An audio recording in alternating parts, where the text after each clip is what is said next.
Competitive exam જેવી કે TET TAT ની અંદર વારંવાર પૂછાતા અંતર અને સમયના દાખલામાં એક દાખલો જોઈએ કે એક કાર છે 60 કિલોમીટરના વેગથી શું કરે છે, ગતિ કરે છે.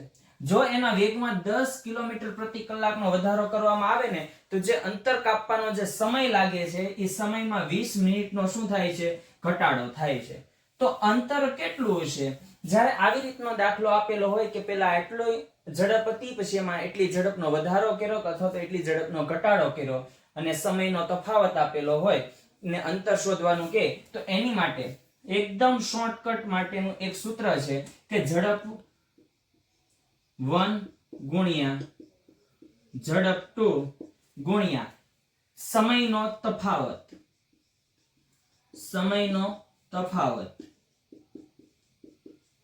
છેદમાં ઝડપનો તફાવત. હવે ધ્યાન આપજો, અંતર બરાબર અંતર શોધવાનું છે ને આપણે બરાબર ઝડપ 1 કોઈ પણ આમાં આપણે પેલા ઝડપ કેટલી હતી તો કે 60 કિલોમીટરની હતી. 60 કિલોમીટર પ્રતિ કલાકની ઝડપે ચાલતી હતી કાર બરાબર. પછી સમય ઝડપ 2 એટલે કે શું કરવામાં આવે 10 કિલોમીટરનો વધારો કરવામાં એટલે 60 હાલતી હતી 10 વધારો એટલે કેટલી થઈ ગઈ ઝડપ એની તો કે 70 કિલોમીટર પ્રતિ કલાક ગુણ્યા સમયનો તફાવત. સમયનો કેટલો પહેલા જે લાગતો હતો ને એના કરતા સમય 20 મિનિટનો ઓછો લાગ્યો. ઓછો એટલે એનો શું થયો તફાવત થયો 20 મિનિટ. મિનિટને કલાકમાં ફેરવો એટલે 60 વડે ભાગાકાર કરવાનો. 20 ભાગ્યા 60 કરો એટલે 20 તેરી 60 એટલે 1/3 આવ્યો.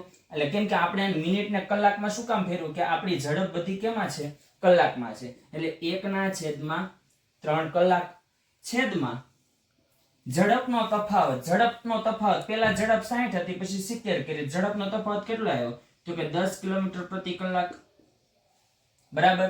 હવે ધ્યાન આપો, જો આને છેદ ઉડાડો ને તો 20 તેરીને 60 એટલે 3 3 ગયા બરાબર.